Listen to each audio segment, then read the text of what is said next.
Hello everyone, welcome to CLAT prep. आज है 8 of the जुलाई 2024 और जैसा कि आपको पता है कि हम डेली न्यूज एनालिसिस करते हैं और उसके बाद उसके 20 क्वेश्चंस की प्रैक्टिस भी करते हैं।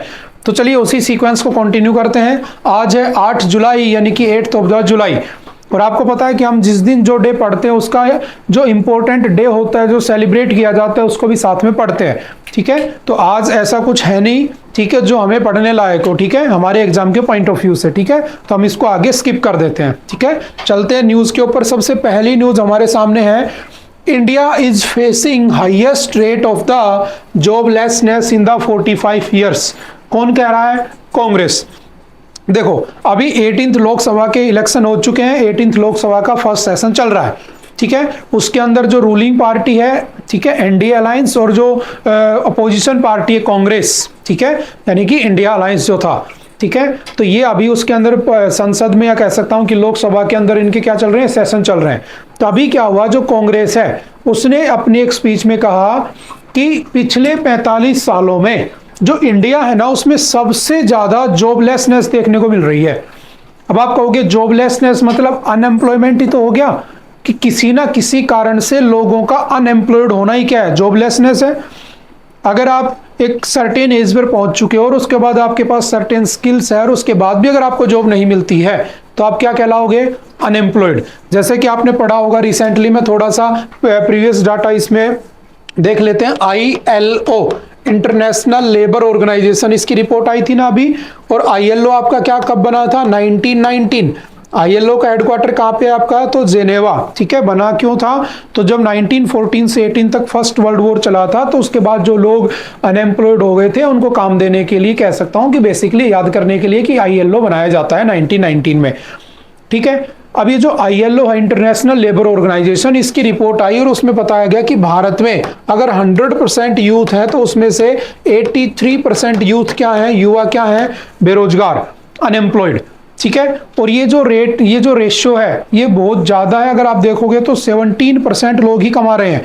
ठीक है, तो अभी कांग्रेस ने भी यही बात कही कि भाई पिछले 45 सालों में सबसे ज्यादा हाईएस्ट अगर जॉबलेसनेस रही है तो इसी टाइम पर रही है। तो थोड़ा सा समझने की कोशिश करना कि ये जो रीजन बताए गए कि भाई क्यों जॉब कम हुई, उसका सबसे बड़ा रीजन क्या है? तो देखो, सबसे पहला है डीमोनेटाइजेशन। कैसे कहोगे डीमोनेटाइजेशन इसका रीजन है? तो सबसे पहले समझना डीमोनेटाइजेशन क्या होता है, कि पैसे को ही बंद कर देना। ठीक है, जो करेंसी चल रही है होती है उसको क्या कर देना? हटा देना, उसको वहां से रिमूव कर देना कि वो अब से चलेगी नहीं। जैसे आपने सुना होगा कि 8 ऑफ द नवंबर 2016 को क्या हुआ था? डीमोनेटाइजेशन, जिसमें हमने 1000 रुपए और उसके साथ साथ 500 रुपए के नोटों को क्या कर दिया था? कैंसिल कर दिया था, इनवैलिड कर दिया था। ठीक है, किसने किया था? RBI ने। ये सब चीजें हम पढ़ चुके हैं। अब मैंने कहा कि क्या डीमोनेटाइजेशन एक बार ही हुआ है क्या? तो याद रखना ऐसा नहीं है, 3 बार हो चुका है। 1946 में भी डीमोनेटाइजेशन हो चुका है, उस समय ब्रिटिशर्स की सरकार थी। ठीक है, उस समय इन्होंने क्या किए थे? 1000 रुपए, ठीक है, 5000 रुपए और उसके साथ साथ आपके 10,000 रुपए के नोट चला करते थे, उनको क्या कर दिया था? इनवैलिड कर दिया था। उसके बाद इस समय अगर पूछे गवर्नर कौन था RBI के, तो CD देशमुख। इस टाइम पीरियड पे गवर्नर कौन थे? CD देशमुख। कौन थे? CD देशमुख। ठीक है, अगर पूछे दूसरी बार तो 1978, उस समय सरकार किसकी थी? तो याद रखना मोरारजी देसाई। किसकी सरकार होती है? मोरारजी देसाई, जो सबसे ओल्डेस्ट PM थे। ठीक है, और उस समय जो हमारे, मैं कह सकता हूं कि जो हमारे फाइनेंस मिनिस्टर, या कह सकता हूं कि हमारे जो गवर्नर थे वो कौन थे, या फाइनेंस मिनिस्टर कौन थे उस समय? HM पटेल। ठीक है, HM पटेल हमारे फाइनेंस मिनिस्टर थे, जिन्होंने सबसे कम शॉर्ट टेस्ट स्पीच भी दी होती है। ठीक है, 10 मिनट की, ऐसे याद रख लेना। अब मैंने कहा कि उस समय इन्होंने क्या किया, तो उस समय इन्होंने क्या किया? 1000 रुपए के, ठीक है, उसके साथ साथ 5000 रुपए के नोटों को क्या कर दिया? इनवैलिड कर दिया था। ठीक है, और उसके बाद जो 1000 रुपए के नोट थे वो दोबारा से याद रखना 2001 में जो आपकी अटल बिहारी वाजपेयी की सरकार थी, उस अटल बिहारी वाजपेयी की सरकार में दोबारा से 1000 रुपए के नोटों को चला दिया गया था। और फिर से 1000 और 500 रुपए के नोटों को कब खत्म कर दिया गया, तो 8 नवंबर 2016। और 2023 में आपने देखा होगा 2000 के नोटों को क्या कर दिया गया था, लीगल टेंडर दे दिया गया था, बाकी उनका जो चलन था मार्केट में वो रोक दिया गया था। ठीक है, तो ये थोड़ा सा डिमोनेटाइजेशन को ध्यान रखना। अब आपसे पूछेगा ईयर याद रखना, कब कब, 1946, 1978 और उसके बाद कौन सा आपका 2016। अब एक बात समझना, इसने एमएसएमईज को कैसे इफेक्ट किया, तो एमएसएमई क्या होती है, माइक्रो स्मॉल मीडियम एंटरप्राइजेज, यानी कि वो छोटी छोटी कंपनियां, वो छोटी बड़ी या मीडियम साइज की कंपनियां जिनके ऊपर हमारे देश की लगभग 33% जीडीपी डिपेंड करती है। जैसे हमारा सबसे बड़ा स्लम एरिया कहाँ पे है, तो मुंबई के अंदर। ठीक है, वहां पर भी लगभग 20,000 प्लस एमएसएमईज बनी हुई है। ठीक है, जैसे कि मान लो मैंने ये शर्ट पहनी हुई है, तो ये शर्ट कहीं बन रही होगी, इसके बटन कहीं बन रहे होंगे, लग कहीं रहे होंगे, तो ये छोटी छोटी कंपनियां जो छोटे छोटे पार्ट बनाती हैं, कुछ भी, किसी भी प्रोडक्ट की बात कर लूं, तो इनको हम एमएसएमई कह देते हैं, माइक्रो स्मॉल मीडियम एंटरप्राइजेज। तो जब डीमोनेटाइजेशन हुआ तो इन एमएसएमईज को बिल्कुल क्या कर दिया गया, खत्म कर दिया गया। लाखों की संख्या में जो एमएसएमईज थी वो बंद हो गई, जिससे कहीं ना कहीं लोग क्या हो गए, बेरोजगार हो गए। ठीक है, उसके बाद जीएसटी जब से लगा है तब से बहुत सारा इंपैक्ट पड़ा है हमारे ऊपर, किस चीज का, कि इससे जॉबलेसनेस क्रिएट हुई, यानी कि जॉब खत्म हो चुकी है। ठीक है, उसके बाद कौन सा है, इंपोर्ट फ्रॉम चाइना। हम चाइना से इतना इंपोर्ट करते हैं, ठीक है, कि हमारे यहाँ पर जो प्रोडक्शन है वो खत्म हो चुका है, तो यहाँ पर जो प्रोडक्शन इंडस्ट्री में जो जॉब्स थी वो सारी खत्म हो चुकी है। तो ये कुछ रीजंस यहीं पर बताए गए, मैं इसी आर्टिकल को डिस्कस कर रहा हूँ। ठीक है, अब आपसे पूछेगा कि बेसिकली जो अनएम्प्लॉयमेंट होता है वो कितने टाइप का होता है, तो देखो अनएम्प्लॉयमेंट होता है, जैसे एक होता है डिस्गाइज्ड, क्या होता है, जहां पे ज्यादा पीपल एम्प्लॉयड होते हैं, इससे कि एक्चुअल नीडेड। देखो मैंने कहा कि किसी जगह पर एक्चुअल में जो बंदे की नीड है उसकी जगह पर बहुत ज्यादा लोग अगर एम्प्लॉय वहां पे रखे हुए हैं, या मैं कह रहा हूं कि बहुत सारे लोग वहां पे होने चाहिए लेकिन किसी एक बंदे को रखा हुआ है, तो उसको क्या कह दिया, डिस्गाइज्ड आपकी अनएम्प्लॉयमेंट। दूसरा है seasonal, that occurs during the season, जैसे कि अभी फसलों के काटने का टाइम आता है तो अपन देखते हैं कि यूपी बिहार से या दूसरे रीजन से हम क्या ले आते हैं, मजदूरों को ले आते हैं, तो सीजनेबल जॉब होती है, तो सीजन से क्या बन जाती है, तो सीजनल अनएम्प्लॉयमेंट। अगला है स्ट्रक्चरल। ठीक है, स्ट्रक्चरल क्या होता है, स्ट्रक्चरल का मतलब है due to the mismatch of the skill of the people and job requirement. अब कहीं पर जॉब की रिक्वायरमेंट तो है लेकिन उसके बंदे के पास स्किल नहीं है वो जॉब करने की। ठीक है, तो उस वाले केस में क्या हो जाता है, अनएम्प्लॉयमेंट क्रिएट हो गया। Cyclical, where unemployment rises during the recession. ठीक है, टेक्नोलॉजिकल, बहुत से लोगों को अपनी जॉब छोड़नी पड़ती है क्योंकि टेक्नोलॉजी चेंज हो जाती है। ठीक है, उसके बाद फ्रिक्शनल, सर्च एम्प्लॉयमेंट, जैसे कि मैंने कहा कि अब मुझे मान लो किसी को जॉब सर्च करनी है, तो जो वो जॉब सर्च करता रहता है जब तक जॉब नहीं मिलती तो उसे क्या कहेंगे, फ्रिक्शनल अनएम्प्लॉयमेंट कह देते हैं। ठीक है, उसके बाद है वल्नरेबल, इसका मतलब क्या होता है, people working informally without proper job contracts. बहुत से लोग ऐसे होते हैं जैसे गिग वर्कर्स वाले, बिना किसी कॉन्ट्रैक्ट के काम कर रहे हैं, कब उनकी जॉब चली जाए उनको पता नहीं है। ठीक है, तो ये सारे क्या है, अनएम्प्लॉयमेंट को मेजर करने के उसकी डेफिनेशन के तरीके हैं दो चार। ठीक है, अब मैंने कहा कि जो हमारे इंडिया में है, हमारे पास जो अनएम्प्लॉयमेंट इतना बढ़ रहा है उसके लिए सरकार क्या करती है, सरकार कुछ ना कुछ तो करती होगी। अब मान लो कोई सरकारी ऑफिसर है, ठीक है, वो सरकारी ऑफिसर बहुत सारे पैसे कमाता है, ठीक है, रिटायरमेंट के बाद भी उसको खूब पैसा मिलता है, पेंशन भी मिलती है, लेकिन मैं कहता हूं कोई अनऑर्गेनाइज्ड सेक्टर में काम करता है। ठीक है, एक होता है ऑर्गेनाइज्ड, एक होता है अनऑर्गेनाइज्ड। अब उसमें काम करने वाले बंदे के पास फ्यूचर क्या है उसका, कैसे वो अपने आप को सर्वाइव कर पाएगा, तो सरकार क्या क्या स्कीम चलाती है, तो ध्यान रखना बहुत बार एग्जाम में पूछ लेता है। जैसे पीएम श्रम योगी मानधन योजना, ये कब आई थी, 2019। इसमें होता क्या है, monthly pension of the 3,000 rupees for the workers of the age 60 और above with monthly income of the 15,000 और लेस। अगर आपकी मंथली इनकम 15,000 या उससे कम है और अगर आप पीएम श्रम योगी मानधन योजना के अंदर अगर रजिस्टर कराते हो तो आपकी एज जब 60 प्लस हो जाएगी तब आपको कम से कम मिनिमम 3,000 रुपए पर मंथ आपको सरकार पेंशन देगी। ठीक है, उसके लिए आपको 18 से 40 ईयर के बीच में कुछ पैसा कटवाना पड़ेगा आपकी सैलरी से, ठीक है, अपनी इनकम से, या कुछ पैसा भरना पड़ेगा। जब आप एलिजिबल हो जाओगे तो आपको सरकार पैसा दे देगी। ठीक है, अगला कौन सा है, पीएम जीवन ज्योति योजना। जीवन ज्योति योजना क्या है कि आपको अगर आपकी एज 18 से 70 के बीच में है और आप अगर साल के 436 रुपीज भरते हो प्रीमियम जो आपके अकाउंट से ऑटो डेबिट होते हैं, और अगर उसके बाद आपकी किसी भी वजह से डेथ हो जाती है तो डेथ होने के बाद आपके परिवार को पीएम जीवन ज्योति बीमा योजना के अंडर 2 लाख रुपए दिए जाते हैं। और इसमें एज है 18 टू 70 ईयर्स तक, 18 से 70 साल तक, ठीक है, चाहे एक्सीडेंटल डेथ हो, चाहे बीमारी से, चाहे कैसे भी डेथ हो। अगला कौन सा है? पीएम सुरक्षा बीमा योजना। देखो पीएम सुरक्षा बीमा योजना क्या है बेसिकली, तो accidental death and the disability of the rupees 2 lakh and 1 lakh. देखो इसमें क्या है, पीएम बीमा सुरक्षा में अगर डेथ होती है, ठीक है, और अगर वो किसकी वजह से डेथ हो रही है तो आपकी एक्सीडेंटल डेथ हो रही है तो आपको 2 लाख रुपए मिलेंगे, अगर डिसेबिलिटी है तो 1 लाख रुपए मिलेंगे। और इसके लिए साल के कितने रुपए जमा कराने हैं? 20 रुपए, ठीक है, पर ईयर 20 रुपए आपके अकाउंट से कट जाएंगे और आपको ये सब मिल जाएगा, ठीक है। अगला कौन सा है? सोशल सिक्योरिटी कोड 2020, जिसमें ये बात की गई थी कि जो वर्कर्स होते हैं उनकी सिक्योरिटी कैसे ध्यान रखी जाए, उनके जो वर्कर्स होते हैं उनके बच्चों के एजुकेशन के लिए क्या किया जाए, उनको हेल्थ फैसिलिटी क्या दी जाए, तो उसके लिए सोशल सिक्योरिटी कोड कब आए थे? 2020, सिंपल सा याद रखना।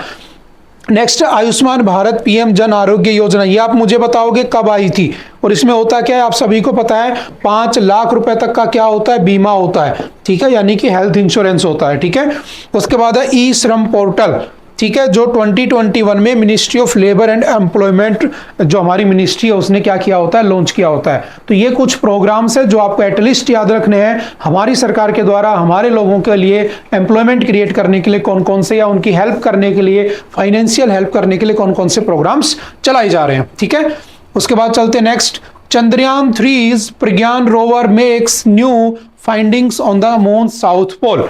देखो आपने पढ़ा था कि जो हमारा चंद्रयान 3 था बेसिकली कब जाता है, तो थोड़ा सा बेसिक हम बार बार पढ़ भी चुके हैं। चंद्रयान 3 कब गया था? तो आपका 2023, ठीक है, 14 जुलाई को जाता है और 23 ऑफ द अगस्त को वहां पर लैंड कर जाता है, ठीक है। आपसे पूछेगा जिस दिन ये लैंड किया था उसको हम क्या बनाएंगे, तो उसको हमने नेशनल स्पेस डे बनाना शुरू किया है। कब? इस बार से हम नेशनल स्पेस डे भी बनाएंगे। जहां पर चंद्रयान 3 लॉन्च हुआ था उसे हमने क्या नाम दिया, तो उसे हमने नाम दिया शिव शक्ति पॉइंट। क्या नाम दिया? शिव शक्ति पॉइंट। और जहां पर हमारा चंद्रयान 2 लॉन्च हुआ था, चंद्रयान 2 जहां पर लैंड किया था उस वाले पॉइंट को 2019 में, ठीक है, उसको हमने क्या नाम दिया, तो उसको हमने नाम दिया था तिरंगा पॉइंट। क्या नाम दिया गया था उसको?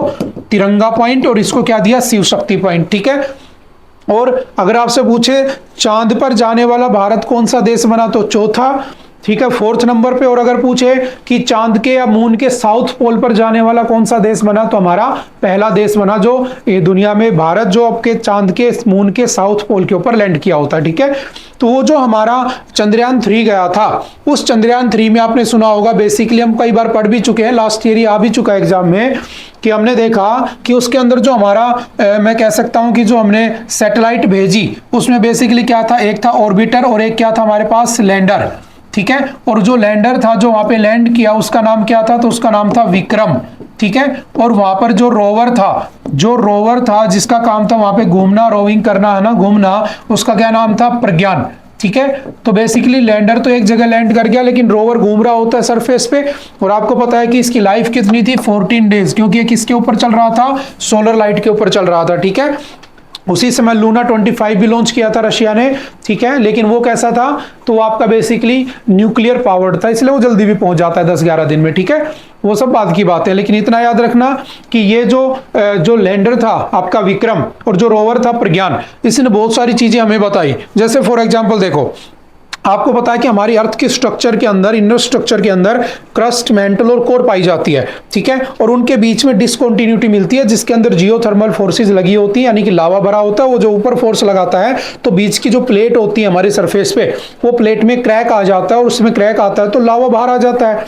लावा बाहर आ जाता है तो हम उसे क्या कह देते हैं? वोल्केनो। और अगर सिर्फ क्रैक होता है तो हम उसे अर्थक्वेक कह देते हैं।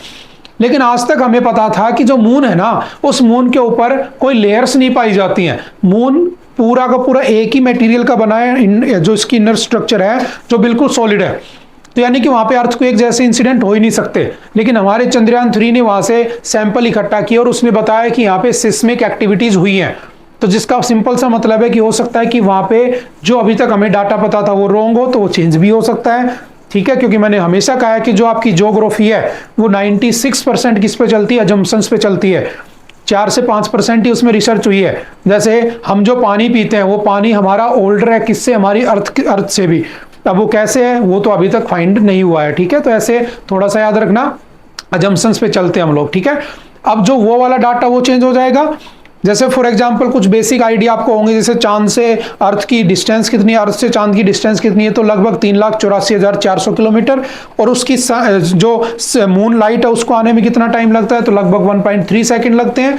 ठीक है, उसके साथ साथ जैसे सन के अंदर पेरीहेलियन अपेलियन होता है, इसमें पेरिजी और अपोजी होता है। ठीक है, ये बेसिक्स आपको पता है। हमारे यहाँ की ग्रेविटी उसकी ग्रेविटी जो है, या वहाँ की ग्रेविटी यहाँ की ग्रेविटी का 1/6 होती है। ठीक है, उसके साथ साथ उसका जो मास होता है 1/81 होता है, वहाँ की डेंसिटी 1/61 होती है। ये कुछ बेसिक से डाटा है। और उसके ऊपर जो हमें काले धब्बे नजर आते हैं, जो ब्लैक स्पॉट्स दिखते हैं चांद के ऊपर, बेसिकली वो क्या होते हैं, तो वो आपके क्रेटर्स होते हैं जो एस्टेरॉइड के टकराने से बने होते हैं। और बेसिकली ये भी उन क्रेटर्स के अंदर ही घूम रहा होता है हमारा चंद्रयान 3। और अभी इसने उनमें घूमते घूमते हमें बताया कि 2 क्रेटर यानी 2 चट्टान वहां पे ऐसे हैं, 2 टुकड़े ऐसे हैं पत्थरों के, रॉक्स के, चट्टानों के, जिनका सेडिमेंटेशन हुआ है। अब एक बात बताओ, सेडिमेंटेशन कैसे हो सकता है, कैसे पॉसिबल है? जैसे फॉर एग्जाम्पल समझना, हमारी जो अरावली हिल्स है जो आपके गुजरात से दिल्ली तक फैली है, ये one of the oldest mountain range है इन द वर्ल्ड। लेकिन इसका सेडिमेंटेशन हो के बिल्कुल छोटी सी रह गई है। ठीक है, हाईएस्ट पीक इसका 1722 मीटर रह चुका है, गुरु शिखर, जो कि माउंट आबू में या उसके अंदर बना हुआ है, सिरोही में। तो इसका सेडिमेंटेशन कैसे हुआ? या तो हवाओं के चलने से या बारिश के गिरने से, और तो कोई रीजन नहीं हो सकता। अगर मैं कह रहा हूं कि कोई पहाड़ है वहां ना हवा चल रही है ना बारिश हो रही है, तो वो कैसे टुकड़े हो सकते हैं उसके? नहीं, पॉसिबल ही नहीं है। तो यहां पे हमें 2 रॉक्स ऐसी मिली है जिनका सेडिमेंटेशन हुआ है नेचुरली। इसका मतलब यह है कि कभी ना कभी मून के ऊपर ये एक्टिविटीज हुआ करती थी, एनवायरमेंटल कंडीशंस थी, जिसकी वजह से वहां पे हवाओं के चलने से, बारिश के गिरने से, कुछ भी करने से, नेचुरल एक्टिविटी से वहां पर क्या हुआ, सेडिमेंटेशन हुआ। तो एक नई रिसर्च हमारे सामने आई है। तो ये तो चंद्रयान 3 था जो हम पहले बहुत अच्छे से पढ़ चुके हैं बहुत बार। ठीक है, आई थिंक आपने लेक्चर भी देखा होगा, अपने यूट्यूब चैनल पे पढ़ा भी होगा, डला भी होगा। अब मैंने कहा कि नेक्स्ट क्या है, हमने अभी चंद्रयान 4 लॉन्च करना है। कब? 2026 में टेंटेटिव डेट है। ठीक है, किसके साथ? तो आप उसको लॉन्च कर रहे हो जापान के साथ, जिसका नाम है जाक्सा। जाक्सा वहां की स्पेस एजेंसी है, तो इसरो प्लस जाक्सा दोनों मिलकर वहां पे एक मिशन लॉन्च करेंगे। कब? 2026 उसकी टेंटेटिव डेट है, जिसको चंद्रयान 4 भी कह सकते हैं। तो जब तक हमें जो नए डाटाज मिलते रहेंगे, ठीक है, उनके बिहार पर हम टाइम टू टाइम पढ़ते भी रहेंगे। ठीक है, जैसे चंद्रयान 3 ने बताया कि वहां पे कौन कौन सी गैसें हैं, तो सल्फर है उसके सरफेस में साउथ पोल पे। ठीक है, एल्यूमिनियम है, कैल्शियम है, आयरन है, क्रोमियम है, टाइटेनियम है, मैग्नीज है, सिलिकॉन है, ऑक्सीजन भी है। ठीक है, also detected the space agency further added that the search for the hydrogen is underway. ठीक है, उसने बताया कि जो सर्च जो है हाइड्रोजन के लिए वो अभी चल रहा है। ठीक है, तो थोड़ा सा याद रखना, ये बार बार न्यूज में आते रहते हैं। ठीक है, चंद्रयान 3। नेक्स्ट कौन सा है? जैसे अगर तुम इसकी स्ट्रक्चर को देखोगे तो मान लो ये आपके सामने मून है। ठीक है, तो जो रेड में है वो सोवियत यूनियन है, जो यूएस है वो आपके ब्लू में है, चाइना आपके येलो में है, और इंडिया ग्रीन में है। तो इंडिया कितनी बार गया है? 2 बार। ठीक है, जिसने, ये कौन सा है? चंद्रयान 3 के टारगेट लैंडिंग साइट। ठीक है, उसके साथ साथ ये अपोलो 11, ठीक है, 1969 में जिसमें उनको भेजा गया था, जो आपके नील आर्मस्ट्रॉन्ग और वो सब थे। ठीक है, तो ऐसे याद रखना, चांद पर जाने वाला पहला इंसान कौन था? Neil Armstrong. ठीक है, अगर चांद पर जाने वाला पहला देश तो यूएसए, नासा। अगर आपसे पूछे चांद पर जाने वाला चौथा देश कौन बना? इंडिया। लेकिन अगर पूछे उसके साउथ पोल पर जाने वाला पहला देश कौन बना, तो चाइना, सॉरी इंडिया। ठीक है, और सबसे दूर लैंड करने वाला कौन सा बना फारदेस्ट? तो चाइना, चेंगे 6। ठीक है, इसको भी याद रखना, चेंगे 4, उसके बाद चेंगे 6, उसका अभी कुछ दिन पहले गया भी था। ठीक है, उसके बाद चलते next. FSSAI mandates salt, sugar, fat info in the food. देखो, आज के टाइम पर हम जो खाना खा रहे हैं ना, बेसिकली उस खाने के अंदर हम सबसे ज्यादा बीमारियां खा रहे हैं। हम जितना भी खाना खाते हैं, हम जितना फास्ट फूड खाते हैं, ये समझ लो कि हम अपने साल को, अपने जो एज है ना, उसको कम कर रहे हैं। और ये मैं नहीं कह रहा, ये FSSAI बोल रहा है। जो हमारे इंडिया का क्या है, एक food safety standard authority of India होती है, ठीक है, food safety and standard authority of India, जो कब बना था 2008 में, ठीक है, जिसका एक्ट कब आया था 2006 में। जैसे दुनिया भर में होता है FAO Food and Agriculture Organization, ऐसे ही यहाँ पे कौन सा आपका FSSAI। इसने कहा है कि अगर हमने फास्ट फूड या बाहर का खाना बंद नहीं किया, जैसे कुछ दिन पहले एक रिपोर्ट आई थी कि भारत में हमें क्या करना चाहिए, देखो हमें एज ए एडल्ट हमें 5 ग्राम से ज्यादा नमक नहीं खाना चाहिए दिन का, मैक्सिमम है ये। लेकिन इंडिया में एवरेज इंडियन, हम और तुम एवरेज इंडियन 15 ग्राम के आसपास नमक डेली खा लेते हैं। चिप्स में खा लेते हैं, कुरकुरे में खा लेते हैं, ठीक है, समोसे में खा लेते हैं, कुछ भी कर लो, नमकीन में खा लेते हैं, 15 ग्राम से ज्यादा जा रहा है। अगर 5 ग्राम से ऊपर गया तो आपकी बॉडी के अंदर आपको ब्लड की बीमारियां, आपको हार्ट डिजीज ये होना शुरू हो जाएंगी। और ये आज नहीं दिखेगा, आज से 15-20 साल बाद देखो कोई भी बीमारी एकदम से नहीं होती है, पहले उसके सिम्टम्स आना शुरू होते हैं। तो ये जो बीमारियां हैं ना, जो आपके साल्ट या कह सकता हूँ सोल्ट या फिर आपके शुगर से हो रही हैं, उनको कैसे रोका जा सकता है, तो इससे इसकी कमी कर दी जाए। कैसे कमी कर दी जाए, जैसे हम यहाँ पर इतना नमक खाते हैं, इतना मीठा खाते हैं। भारत एक ऐसा देश है जिसके अंदर चाय पीने के बाद भी मीठा खा लिया जाता है, ठीक है, या मीठा खाने के बाद भी फीकी चाय पी लेते हैं लोग, है ना, कि यार मीठा खा लिया तो थोड़ी फीकी बना देना, लेकिन मीठा तो खा ही लेंगे। इसीलिए याद रखना, भारत को क्या कहते हैं, भारत का दूसरा नाम है, क्या कहते हैं इसको, तो ये हब है, किसका हब है, या कैपिटल है, किसकी, कैपिटल ऑफ डायबिटीज। सबसे ज्यादा डायबिटीज के केस भारत में आते हैं, उसका रीजन भी यही है। तो हमें क्या करना चाहिए इसके लिए, तो हमने इन वाले फूड को एक नाम दिया है HFSS फूड, ठीक है, हाई फैट सोल्ट एंड आपका शुगर फूड। ऐसे फूड जिनके अंदर ज्यादा से ज्यादा फैट है, ज्यादा से ज्यादा शुगर है, या नमक है, सोल्ट है। और इनको हमें क्या करना चाहिए, रोकना चाहिए। क्यों? क्योंकि इनसे ओबेसिटी होती है, मोटापा होता है, डायबिटीज होती है, मैंने कहा, ठीक है, हाई ब्लड प्रेशर होता है, आजकल हर बंदे का हाई ब्लड प्रेशर है। अब छोटे से छोटे बच्चे से बात कर लो, उससे थोड़ा सा कुछ कह दो, अगर मैं आपसे क्लासरूम में थोड़ा सा कुछ कह दूं तो आपके अंदर इतना सुनने की हिम्मत नहीं है कि मेरे टीचर ने मुझे कुछ कह दिया तो कोई बात नहीं है। ये किसकी वजह से हो रहा है, क्यों तुम्हारा खून एकदम से गर्म हो जाता है, क्यों ब्लड प्रेशर इतना हाई हो जाता है तुम्हारा, क्योंकि खाना ही ऐसा है। और इसका रिजल्ट क्या है, इसका रिजल्ट ये आप समझो, 2017 में इन 3 डिजीज को लगाकर भारत लगभग $23 बिलियन का नुकसान उठाता है, पूरा भारत इतनी मेडिसिन पे खर्च करता है भारत। और 2060 तक ये $480 बिलियन हो जाएगा अगर हमने इसको टाइम पर नहीं रोका तो।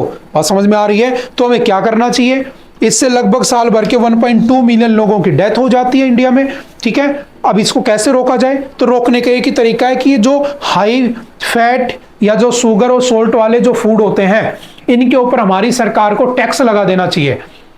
अभी यही बात कह रहा है इसमें कि FSSAI से कहा गया है कि भाई एक काम करो, हमारा WHO ये कहते हैं कि भाई एक काम करो, तुम अपने यहाँ पर फूड के ऊपर क्या कर दो, लिमिट फिक्स कर दो कि अगर किसी प्रोडक्ट में इससे ज्यादा सोल्ट या इससे ज्यादा मीठा मिला, शुगर मिला, तो हम उसको टैक्स, उसके ऊपर टैक्स ज्यादा कर देंगे या उसको कैंसिल ही कर देंगे। तो जब आप टैक्स लगाने शुरू करोगे, टैक्सेबल कर दोगे, जब कंपनियों को नुकसान होगा, कंपनीज को, तो अपने आप क्या करेंगी, उसको नमक को मिलाना कम कर देंगी। बात समझ में आ रही है ना? तो ये उसका एक सॉल्यूशन हो सकता है। ऐसा हुआ भी, याद रखना, भारत का पहला स्टेट जिसने फैट टैक्स लगाया था कौन सा था, केरला। केरला ने अपने वहां पर फैट टैक्स लगाया था फूड्स के ऊपर, अगर क्वांटिटी से ज्यादा फैट उसमें है तो।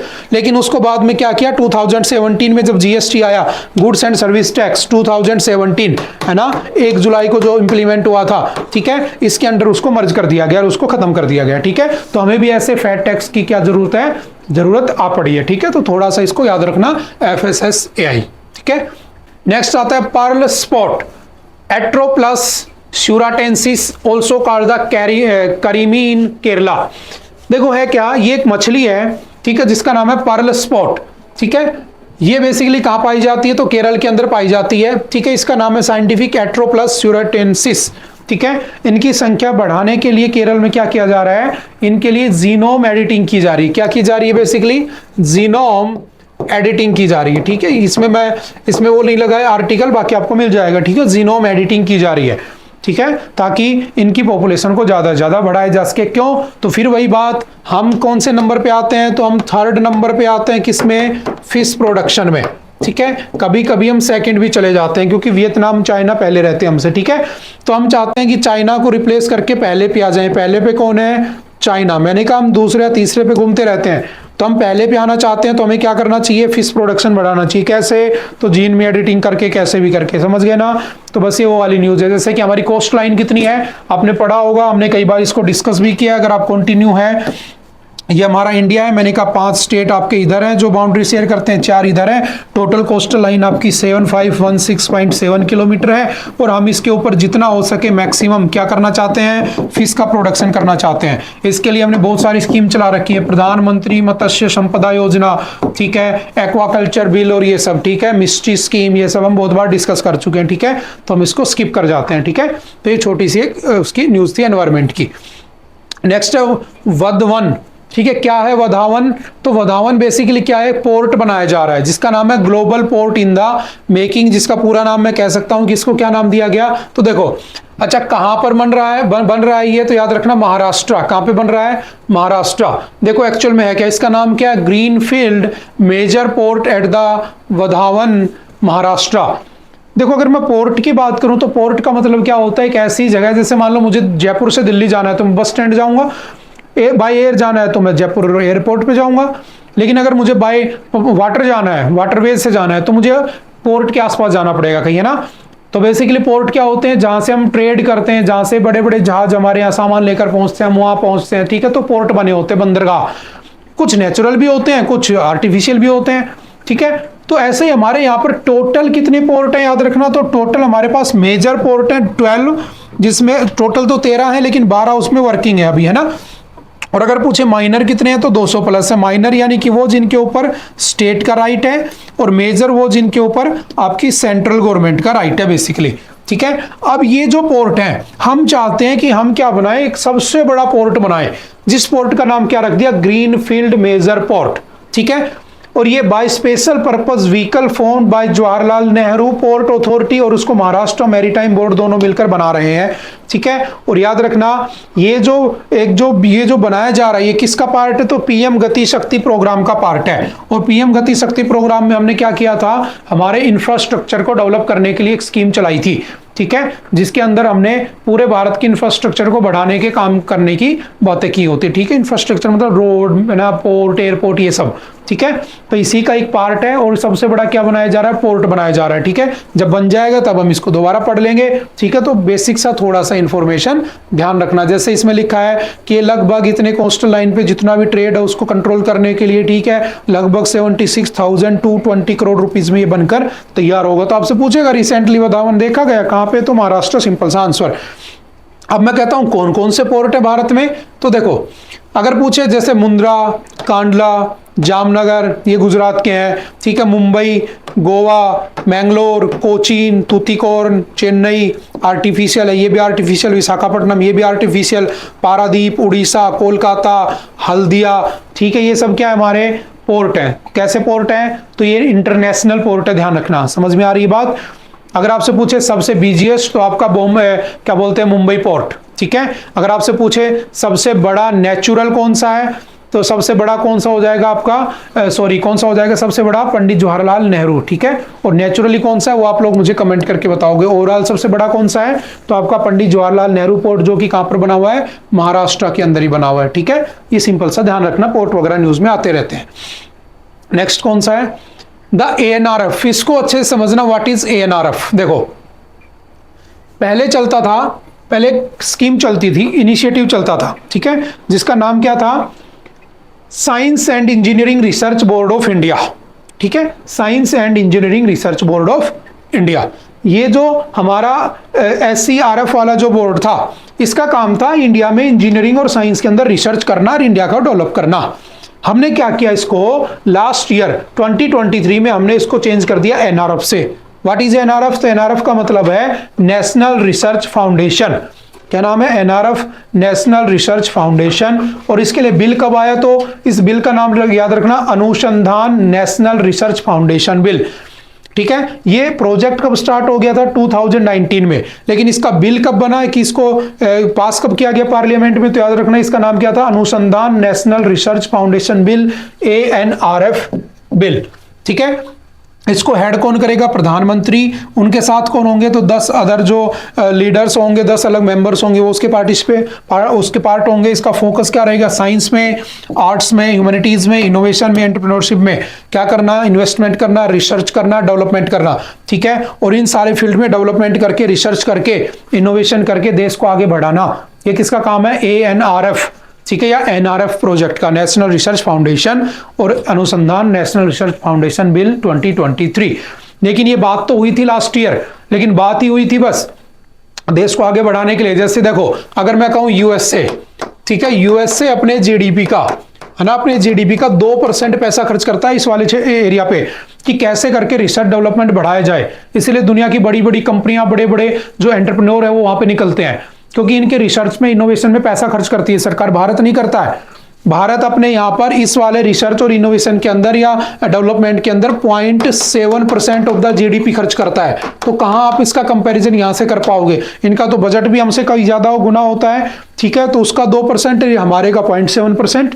तो ये जो NRF आया था, ये इसलिए आया था कि इसने इसको चेंज किया, रिप्लेस किया, और इसकी जगह NRF आया, और इसने कहा कि हम 2030 तक लगभग इतना इसमें चेंजमेंट कर देंगे कि भारत का भी 2% जो है GDP का पैसा, वो किस पे खर्च होगा? आपके इस रिसर्च एंड डेवलपमेंट के ऊपर खर्च होगा।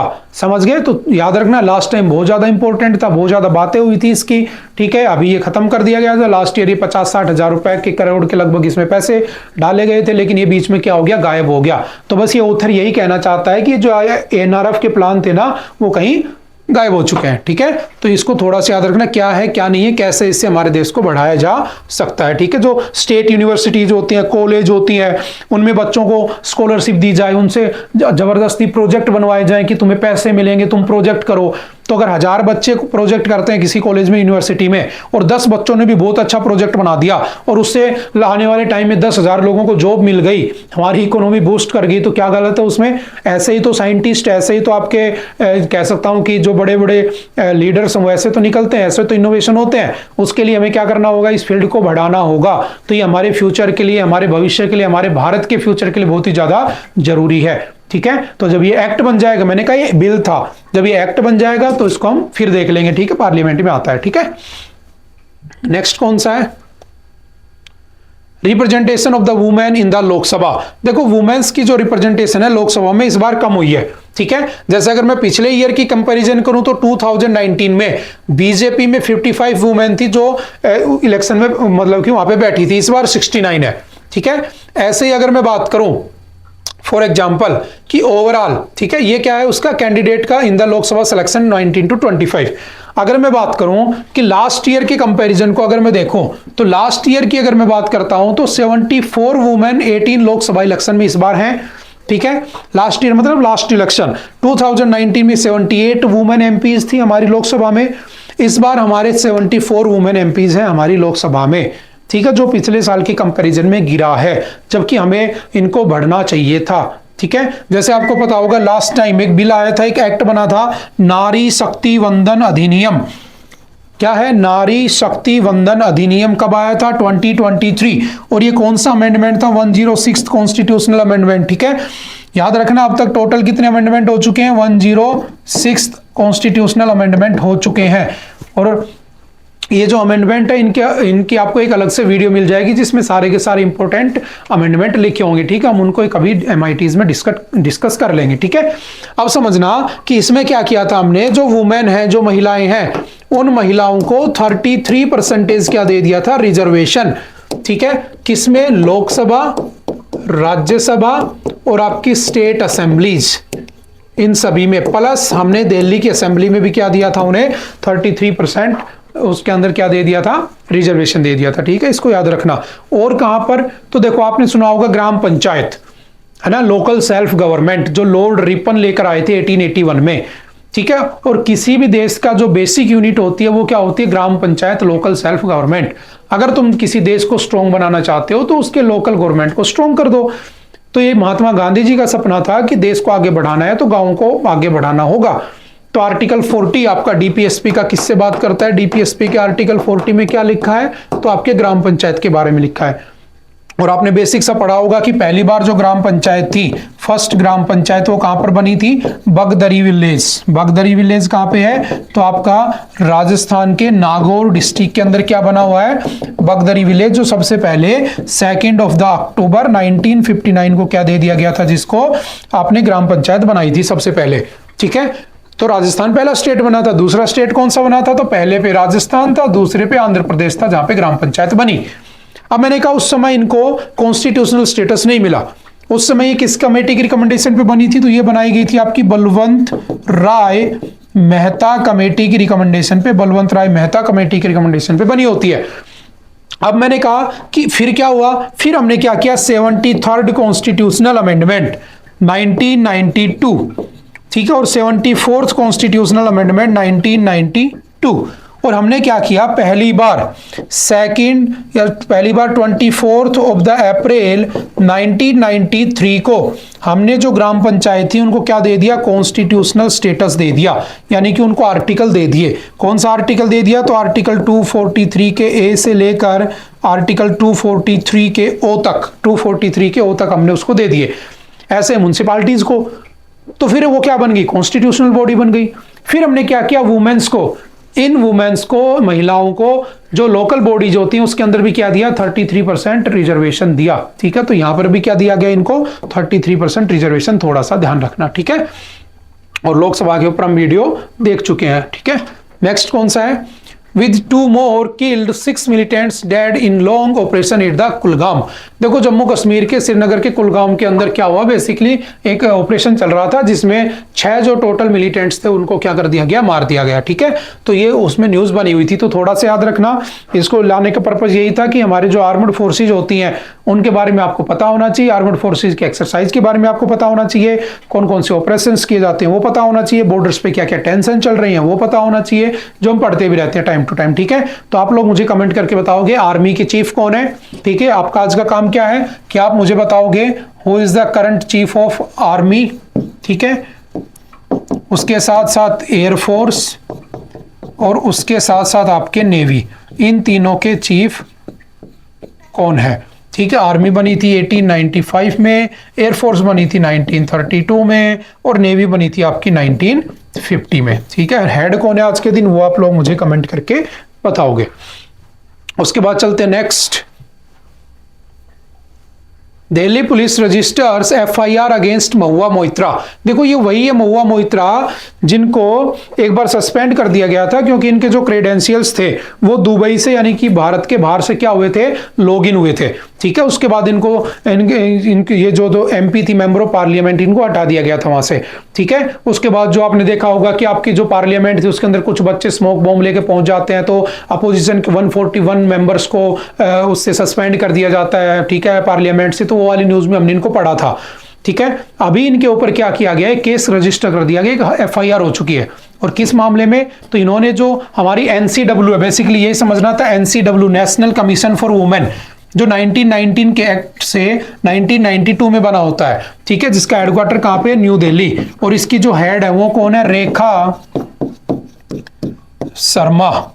इन रेखा शर्मा के ऊपर क्या कर दिया इन्होंने? कुछ ऐसे एलिगेशंस लगाए, कुछ ऐसी स्पीच दी कि इनके ऊपर एफआईआर उसमें लिख दी गई। ठीक है, तो ये थोड़ी सी छोटी सी न्यूज थी, बस आपको एनसीडब्ल्यू के बारे में पता होना चाहिए, नेशनल कमीशन फॉर वुमेन 1992। ठीक है, बाकी हम महुआ मोइत्रा के बारे में ज्यादा जानना चाहते हो तो यूट्यूब पे जाना। ठीक है, बेसिकली यूट्यूब पे हो आप। ठीक है, और उसके अंदर सर्च करना suspension of 141 MPs from Lok Sabha. ठीक है, तो उस वाली वीडियो में सारा इनके बारे में मिल जाएगा, कैसे कैसे वो केस हुआ होता है। ठीक है, उसके बाद चलते हैं next. The problem of the special package. देखो ये भी हम पहले डिस्कस कर चुके हैं। ये बात कर रहा आर्टिकल 282। देखो हमने पढ़ा था, खुद एक होता है स्टेट, एक होता है स्पेशल स्टेट।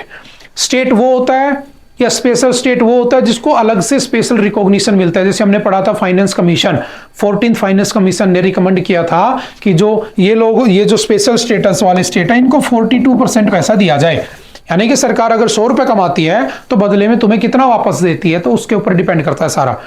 तो जो साउथ के स्टेट है वो मैक्सिमम पैसा देते हैं, लेकिन उनके पास मैक्सिमम पहुंचता नहीं। शायद मैं इस पढ़ा चुका हूं पहले, जब आपकी इस बार सरकार बनी थी, कोलिशन सरकार बनी थी ना, गठबंधन की सरकार, तो जो एनडीए अलायंस यानी कि नीतीश या नायडू डिपेंडेंट अलायंस जिसको बोला गया, ठीक है, तो वो जो नायडू है उसने क्या कहा था, आंध्र प्रदेश का सीएम, उसने क्या कहा था, मुझे क्या चाहिए, स्पेशल स्टेटस चाहिए। तो स्पेशल स्टेटस देना चाहिए कि नहीं देना चाहिए, बस उसी की बात कर रहा हूं। और ये आर्टिकल हम पहले भी डिस्कस कर चुके हैं। क्या प्रॉब्लम है तुम अच्छे से जानते हो, ठीक है। केवल को हर स्टेट क्या मांगेगा, स्पेशल स्टेटस मांगेगा। फिर दिया क्यों गया था, तो देखो स्पेशल स्टेटस दिया गया था आपके आर्टिकल नंबर 370 के अंदर लिखा हुआ है, ए से लेकर एच तक, ठीक है, ए टू एच। आइए यहाँ पे लिखा हुआ आर्टिकल 371 के ए से एच तक, याद रखना। 370 जम्मू कश्मीर का है, वो हट चुका है, वो अलग है, ठीक है। इसके अंदर इनको स्पेशल स्टेटस दिया गया, ठीक है। सबसे पहले दिया गया था गुजरात और आपके महाराष्ट्र को, ठीक है, सिंपल सा याद रखना। अब क्या है, अब इनको आसाम को भी है, नागालैंड को, हिमाचल प्रदेश को, मणिपुर को, मेघालय, सिक्किम, त्रिपुरा, अरुणाचल प्रदेश, मिजोरम, उत्तराखंड और तेलंगाना, इनको किस में कंसिडर किया जाता है, are among the 11 states in the nation with the special category state. अब क्या इनको देना चाहिए कि नहीं देना चाहिए। 2014 में जब तेलंगाना अलग हुआ था, तो तेलंगाना को उस समय की मनमोहन सरकार ने, ठीक है, अलग होने से पहले क्या दे दिया था, स्पेशल स्टेटस। बाद में आंध्र प्रदेश से कहा गया था कि तुम्हें भी दे देंगे, लेकिन नहीं दिया गया। वो डिमांड कर रहा है, क्यों नहीं देना चाहिए, क्यों देना चाहिए, फाइनेंस कमीशन का क्या रोल है, इस चीजों को हम पहले डिस्कस कर चुके हैं। आई होप कि आप लोगों ने वो वाली वीडियो कंटिन्यूअस में या कंटिन्यूटी में देखी होंगी, ठीक है। हम बढ़ जाते हैं आगे। इस आर्टिकल को पढ़ लेना, बहुत अच्छा आर्टिकल है, ये पूरा हम पहले पढ़ चुके हैं, ठीक है, कि क्यों देना चाहिए, क्यों नहीं देना चाहिए। क्योंकि हर स्टेट की इनकम सेम नहीं होती है, देखो हर स्टेट के एक्सपेंडिचर सेम नहीं होते हैं। जो स्टेट बॉर्डर्स के ऊपर होते हैं, जो स्टेट कह सकता हूं जहां पे फॉरेस्ट बहुत ज्यादा है, वहां के लोगों के पास इनकम का सोर्स नहीं है, वहां पे ऐसे बड़ी बड़ी इंडस्ट्रीज नहीं है कि सरकार के पास पैसा आ जाए। तो सरकार को पैसा ज्यादा चाहिए, क्योंकि वहां पे लोगों के वेलफेयर के लिए ज्यादा खर्च करना है। पा कम रहे हो, खर्च ज्यादा कर रहे हो, तो ऐसे स्टेट को दूसरे स्टेटों से पैसा लेके उन स्टेटों को ज्यादा दे दिया जाता है, वो स्पेशल स्टेट की कैटेगरी में आ जाता है, और कुछ भी नहीं है, ठीक है। तो इसको थोड़ा सा याद रखना।